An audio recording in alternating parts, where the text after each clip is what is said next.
ಶಂಕರ್ ತನ್ನ ಕೋಣೆಯಲ್ಲಿ ಒಬ್ಬನೇ ಮಲಗಿದ್ದ. ಅಷ್ಟರಲ್ಲಿ ಅವನ ಮೊಬೈಲಿಗೆ ಒಂದು ಕರೆ ಬಂತು. ಸ್ಕ್ರೀನ್ನಲ್ಲಿ ಕಾಣಿಸಿದ್ದು ಅವನದೇ ನಂಬರ್. ಅವನು ಭಯದಿಂದ ಕರೆ ಸ್ವೀಕರಿಸಿದ. ಆ ಕಡೆಯಿಂದ ಅವನದೇ ಧ್ವನಿ ಕೇಳಿಸಿತು. ಶಂಕರ್, ಬಾಗಿಲು ತೆಗೆಯಬೇಡ. ಶಂಕರ್ ಬೆಚ್ಚಿ ಬಿದ್ದು ಬಾಗಿಲಿನ ಕಡೆ ನೋಡಿದ.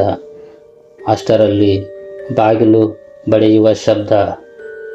ಮತ್ತೆ ಫೋನಲ್ಲಿ ಧ್ವನಿ, ನಾನು ಹೇಳಿದ್ದು ಕೇಳಿಸಲ್ವಾ? ಬಾಗಿಲು ಕಡೆ ನೋಡಬೇಡ.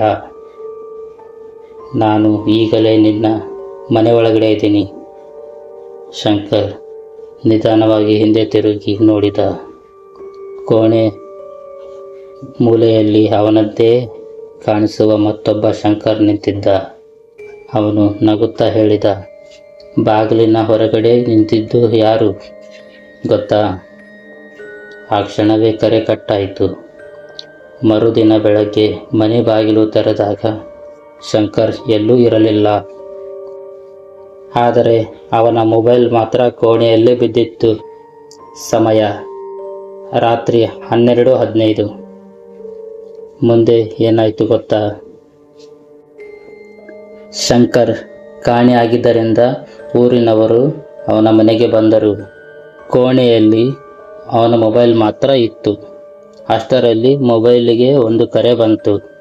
ಈ ಬಾರಿ ಸ್ಕ್ರೀನಲ್ಲಿ ಕಾಣಿಸಿದ್ದು ಇನ್ಕಮಿಂಗ್ ಕಾಲ್. ಒಬ್ಬ ಭಯದಿಂದ ಕರೆ ಸ್ವೀಕರಿಸಿದ. ಆ ಕಡೆಯಿಂದ ಶಂಕರ್ನ ಧ್ವನಿ, ನನ್ನನ್ನು ಹುಡುಕಬೇಡ, ನಾನು ಇನ್ನೂ ಆ ಕೋಣೆಯಲ್ಲೇ ಇದ್ದೀನಿ. ಅವನು ಗಾಬರಿಯಿಂದ ಕೋಣೆ ಕಡೆ ನೋಡಿದ. ಕೋಣೆಯಲ್ಲಿ ಯಾರೂ ಇರಲಿಲ್ಲ.